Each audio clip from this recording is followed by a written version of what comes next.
वित्त मंत्री निर्मला सीतारमण ने राज्यसभा में क्रिप्टो करेंसी को लेकर उठ रहे सवालों पर कहा कि क्रिप्टो करेंसी पर प्रतिबंध लगेगा या नहीं, ये फैसला सरकार ने अभी नहीं किया है।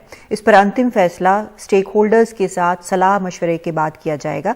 बजट 2022 में वित्त मंत्री ने क्रिप्टो करेंसी के सौदे पर 30% टैक्स लगाने का प्रावधान रखा है। We have taxed the profit emanating from the transactions. I'm not doing anything to legalize it or ban it or not legalize it or anything at this stage. Crypto assets के सौदे पर 30% tax लगाने के प्रस्ताव पर विपक्षी सांसदों के सवालों का जवाब देते हुए वित्त मंत्री निर्मला सीतारमण ने ये भी कहा कि क्रिप्टो करेंसीज पर प्रतिबंध लगेगा या नहीं, ये फैसला सरकार स्टेक होल्डर्स के साथ सलाह मशवरे के बाद तय करेगी। Banning or not banning will come subsequently when the consultations give me inputs. विपक्षी सांसदों ने वित्त मंत्री की इस दलील पर हैरानी जाहिर की है। उनका मानना है कि अगर ये नहीं तय है कि कोई चीज वैध है या नहीं, तो उस पर टैक्स कैसे लगाया जा सकता है। अगर आप इलीगल मानते हो तो उसको टैक्स नहीं लगा सकते हो, टैक्स लगा सकते हो माने आप लीगलाइज कर रहे हो। अगर जुडिशरी के सामने भी कल को कोई मामला जाएगा, वो तो कह देगा कि देखो सरकार ने टैक्स लगाया, मैंने टैक्स दे दिया, तो ये लीगल ही हो गया। बजट और आर्थिक संकट पर विपक्षी सांसदों के सवालों का जवाब देते हुए वित्त मंत्री ने राहुल गांधी पर सीधा निशाना साधा। कांग्रेस ने जवाब देने में देरी नहीं की। Sir, senior leaders from the party are leaving their own party and getting out. Rahul Gandhi ji एक बेबाक, बिना डरे हुए मोदी के खिलाफ जनता की जो प्रश्न है उठा रहे हैं, और इनकी लड़ने की ताकत देख के मोदी जी और ये पूरी सरकार बौखलाई हुई है। बौखलाहट में ना बोलने के लफ्ज बोलते हैं। आज क्या था? बजट था। बजट के अंदर हमने सारे मुद्दे उठाए। हमने सवाल उठाया कि 27 करोड़ लोग जो गरीबी रेखा के ऊपर थे, आपके कुशासन की वजह से वो 27 करोड़ गरीबी रेखा से नीचे आ गए। जवाब दीजिए। बिल्कुल रिलेवेंस जो बात थी लोगों के लिए, वो बातें रखी, उसका जवाब इनके पास नहीं था। क्रिप्टो करेंसीज पर प्रतिबंध लगे या नहीं, ये सवाल बेहद पेचीदा है और इस पर विशेषज्ञों की राय बटी हुई है।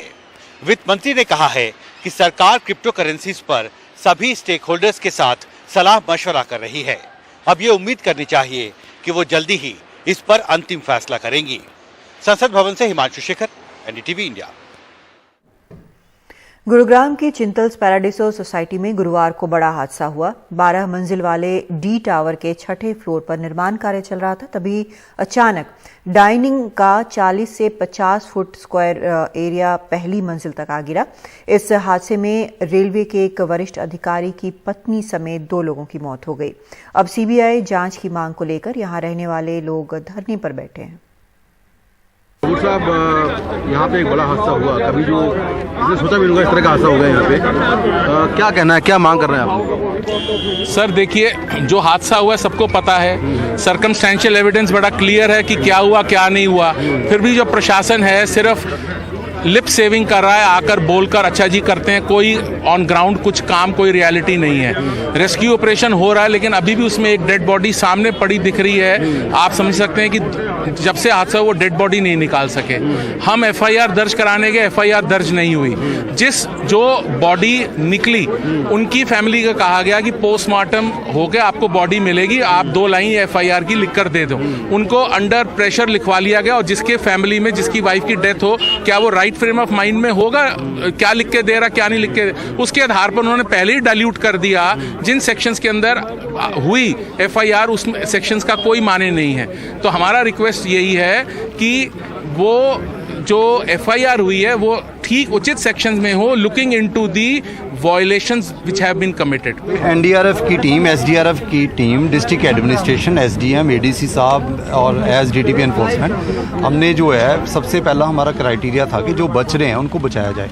विद एंटायर टेक्निकल टीम 100 लोगों के साथ मिलकर हमने एक बंदे की जान बचाने की कोशिश की और भगवान के आशीर्वाद से वो बच गए हैं। और दूसरी बात क्योंकि 6th फ्लोर से जो वो मलबा गिरा है, we have to see that technical aspect also. ये नहीं है कि जो वो मलबे को हटा दें।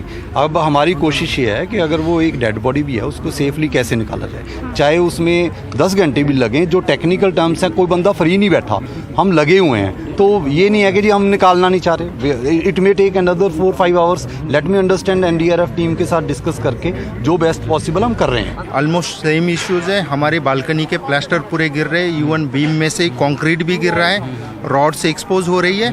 और हमें जो पता चला है, पर्सनली मुझे जो पता चला है, बिल्डर का जो एक क्लोज आदमी, उससे ये पता चला है कि इसमें जो पानी यूज़ किया हुआ है ये सब यहीं का बोरवेल पानी है, जिसमें बहुत हाई TDS है। इनको गवर्नमेंट के साइड से इंस्ट्रक्शन थी कि ट्रीटेड वाटर यूज़ करना है। तो जस्ट गवर्नमेंट को दिखाने के लिए ये लोग ट्रीटेड वाटर का टैंकर भरते थे, थोड़ा दूर जाके उसको गिरा देते थे, पर्ची सब बनी होगी, बट कोई भी पानी यहाँ यूज़ नहीं हुआ। इसी कारण ये जो हादसा हुआ है उसका मेन कारण यही है। आसमान छूती इमारतों के शहर गुरुग्राम में रहने वाले लोगों को बताया गया कि उनके मकान बिल्कुल पैराडिसो यानी जन्नत जैसे हैं, लेकिन उन्हें बिल्कुल यकीन नहीं था कि एक दिन ऐसा हादसा होगा कि वो जन्नत से ज़मीन पर आ जाएंगे। अब इस मामले में इंसाफ तभी मिलेगा जब इस हादसे के लिए जिम्मेदार लोगों पर कड़ी कार्रवाई हो। गुरुग्राम में अपने सहयोगी आजम सिद्दीकी के साथ मैं मुकेश सिंह, NDTV इंडिया।